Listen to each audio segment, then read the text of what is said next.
మా మాత దేవకి, మాత యశోద చేసిన బలిదానాల కారణంగానే నాడు కారాగారంలో మహిమలు జరిగాయి వత్స. సృష్టి సమతౌల్యం అంటే ఇదే. కాని సర్వేశ్వరుడు మహిమలు ఎప్పుడు చూపిస్తాడంటే, మన సమాజంలో నలుదిశలా అధర్మం వ్యాపించి ఉన్నప్పటికీ మనిషి హృదయంలో ధర్మం కొలువుంటేనే.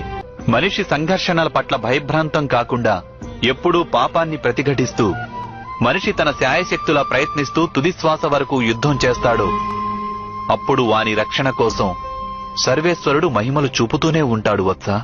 నాడు ద్యూత సభలో కూడా పాండవులందరికీ అనేక అన్యాయాలు జరిగాయి. కాని వీరందరూ ధర్మాన్ని ఏమాత్రం విడనాడలేదు. ఎన్నెన్ని అవమానాలు, బాధలు, దౌర్జన్యం జరిగినప్పటికీ మీ మాత ఎన్నడూ పరాజయాన్ని అంగీకరించలేదు. ఈ కారణంగానే సర్వేశ్వరుడు మహిమలు చూపించాడు. అంటే అర్థం, ఈ లోకం నుండి, సృష్టి నుండి, సర్వేశ్వరుని నుండి సహాయం పొందాలంటే సర్వప్రథమంగా తమ స్వార్థాన్ని, మోహాన్ని త్యజించి సంఘర్షణ చేయక తప్పదు.